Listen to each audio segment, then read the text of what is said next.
សួស្តីអ្នកទាំងអស់គ្នាពេលនេះសូមអញ្ជើញតាមដានរឿង The Seven Deadly Sins បន្តទៀតរដូវកាលទី4គឺចាប់ផ្ដើមបង្ហាញឲ្យយើងឃើញពីទស្សនវិជ្ជាដ៏គួរឲ្យខ្លាចនៅពិភពបិសាចមើលទៅនៅទីនោះមិនស័ក្តិសមមានជីវិតមនុស្សឬក៏សត្វរស់នៅបានទេប៉ុន្តែបិសាចអាចរស់នៅបានបន្ទាប់មកគេបានបង្ហាញឃើញមានបិសាចស្មោលពីរក្បាលកំពុងតែប្រយុទ្ធគ្នាមួយមានរូបរាងដូចជាសត្វកញ្ជ្រោងចំណែកមួយទៀតមានរូបរាងដូចជាសត្វខ្យងបន្ទាប់ពីប្រយុទ្ធគ្នាមកស្ទុះនៅទីបំផុតបិសាចកញ្ជ្រោងបានឈ្នះហើយវាគួរឲ្យភ្ញាក់ផ្អើលណាស់តាមពិតបិសាចកញ្ជ្រោងនោះគឺបននៅពេលមានស្មារតីជាមនុស្សវិញបនអត់ដឹងថាគាត់ខ្លាចជាបិសាចកញ្ជ្រោងយូរប៉ុណ្ណាមកហើយទេបន្តមកសាច់រឿងបានកាត់ទៅមើលឃើញបន្តិចដែលពេលនេះក្រុមរបស់គាត់កំពុងតែតាមទៅជួយ Elizabeth ពីកណ្ដាប់ដៃរបស់ Esterosa Thamiel ហើយនិង Sariel តាមទៅជួយ King គឺដើម្បីចាត់ការ Esterosa សងសឹកឲ្យ Miel ដែលជាគ្នារបស់ពួកគេរីឯ Dariere ក៏ចង់ចាត់ការ Esterosa ដើម្បីសងសឹកឲ្យ Monspeed ហើយក្នុងពេលជាមួយគ្នាគេក៏បានបង្ហាញឲ្យឃើញថា Gozer ក៏បានជិះហុកហោះតាមពីក្រោយយ៉ាងសម្ងាត់ផងដែរការទៅមើលក្រុមរបស់ Ludosia នៅពេលនេះពួកគាត់បានទៅដល់នគរ Camelot ហើយកំពុងតែសម្ដៅទៅចាត់ការ Meliodas ចោលក្នុងក្រុមរបស់ Ludosia មានគ្នា5នាក់គឺកម្ពុជាអ្នកក្អេងក្អាង Escanor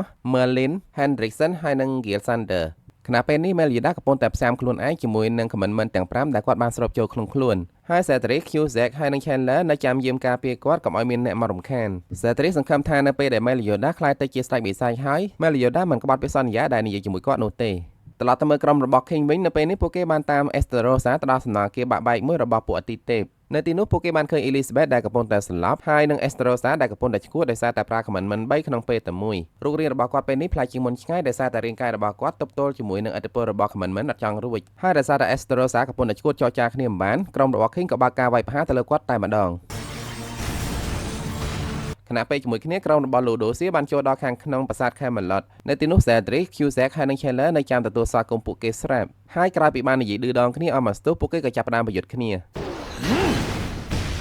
Double impact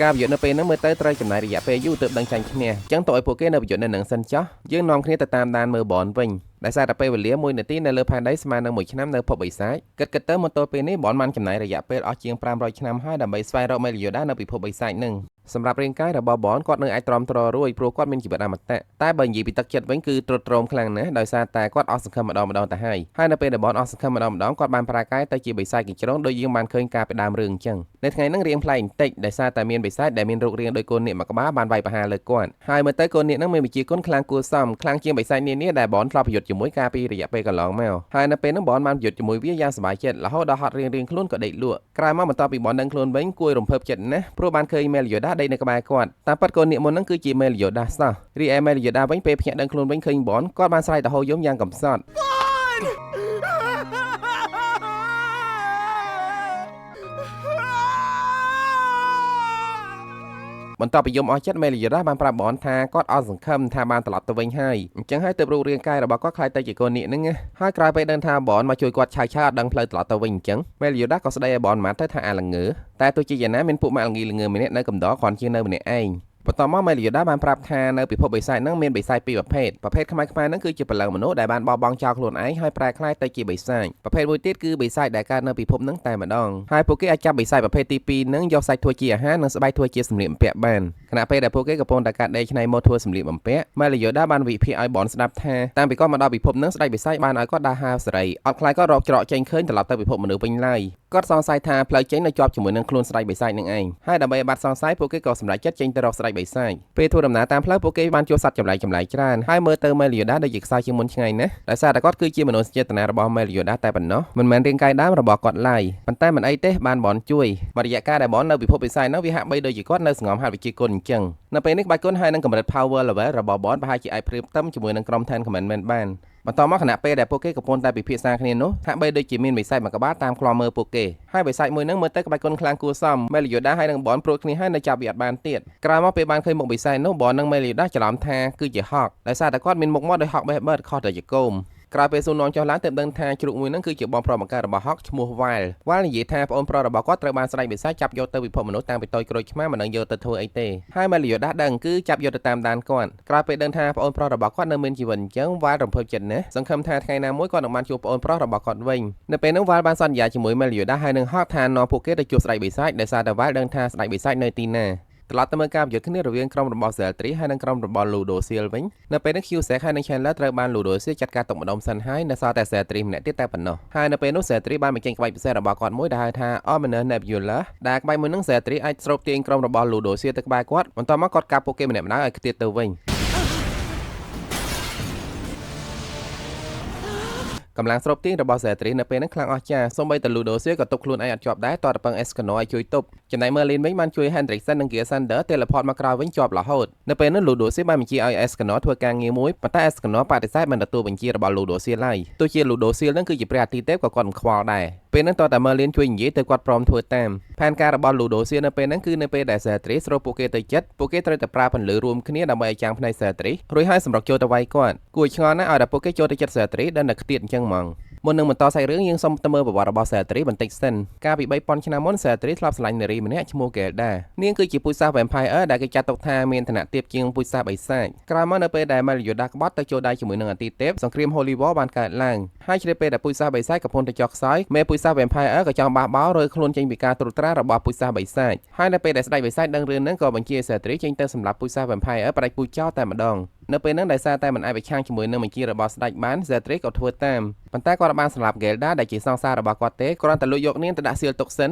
សង្ឃឹមថាថ្ងៃណាមួយគាត់បានក្លាយទៅជាស្ដេចបិសាចគាត់នឹងមានសិទ្ធិដោះលែងនាងវិញ3000 ឆ្នាំក្រោយមកក្រោយពេលក្រុម Ten Commandments រួចពីសៀលវិញ Zeltri បានបញ្ញាទៅរកមើល Gelda តែមិនឃើញសោះឃើញតែសម្បកសៀលដែលបាក់បែកហើយមានល្អម្នាក់ដែលនៅក្បែរនោះបាននិយាយថាកាលពី12ឆ្នាំមុនក្រុម Seven Deadly Sins បានមកចាត់ការក្រុម Vampire នៅកន្លែងហ្នឹងចោលអស់ហើយក្រោយមកទៀត Meliodas បានខ្សឹបប្រាប់ Zeltri ថា Gelda មិនទាន់ស្លាប់ទេគាត់ថាកាលពី12ឆ្នាំមុនពេល Gelda ដឹងខ្លួនមកវិញនាងចង់ស្លាប់ខ្លួនតែគាត់ជាអ្នកជួយឃាត់នាងកាលនោះគាត់បានជួយសៀល Gelda ម្ដងទៀតទុកនៅកន្លែងស្ងាត់មួយអញ្ចឹងហើយទើបនៅពេលនេះ Zeltri បានខំការពារ Meliodas ឲ្យក្លាយទៅជាស្ដេចបិសាចសង្ឃឹមថា Meliodas នឹងជួយដោះលែង Gelda ដែលជាសង្សាររបស់គាត់ All of you get the hell out of my way!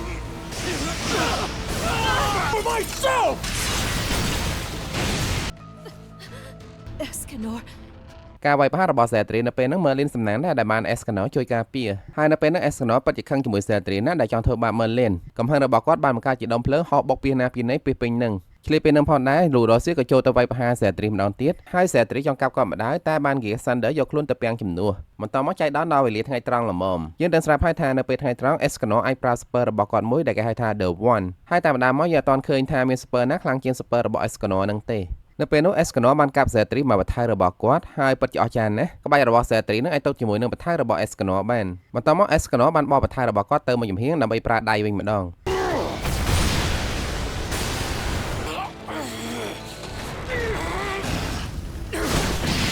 Divine Spear! Escanor!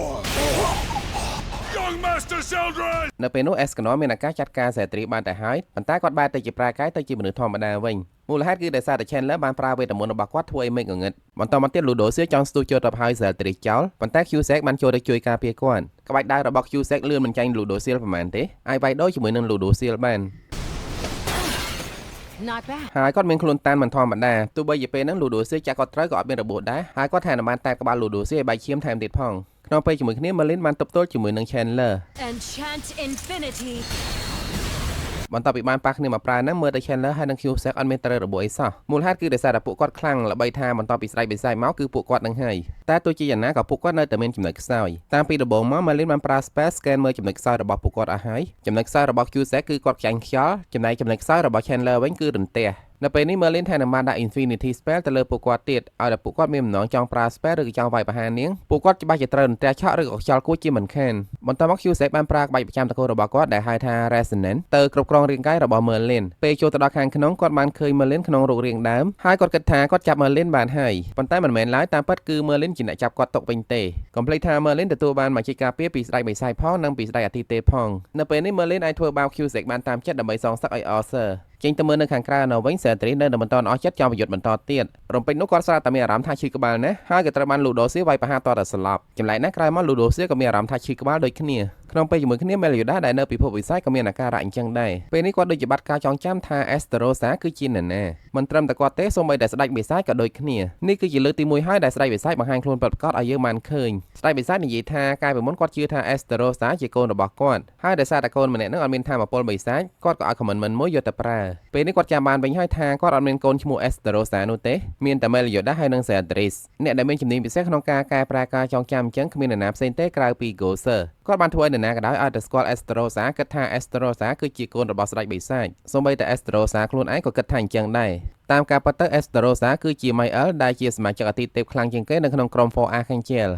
សម្រាប់រឿងនេះផងណាខ្ញុំសូមឆ្លេះត្រឹមប៉ុណ្ណេះសិនសូមអរគុណអ្នកទាំងអស់គ្នាដែលបានតាមដានទស្សនារឿងនេះជាមួយខ្ញុំសង្ឃឹមថាអ្នកទាំងអស់គ្នានឹងចូលចិត្តហើយនឹងជួយចុច like និង comment ពាក្យល្អៗបានច្រើនហើយក៏សូមសំណូមពរដល់អ្នកដែលមិនទាន់បាន subscribe Channel មនោចរណៃទេសូមជួយ subscribe ម្នាក់មួយដើម្បីជួយផ្ដល់ជាកម្លាំងចិត្តដល់ admin សូមអរគុណទុកជាមុននិងសូមជូនពរអ្នកទាំងអស់គ្នានិងក្រុមគ្រួសារឲ្យជួបតែសំណាងល្អសុខភាពល្អនិងអនាគតបវររុងរឿង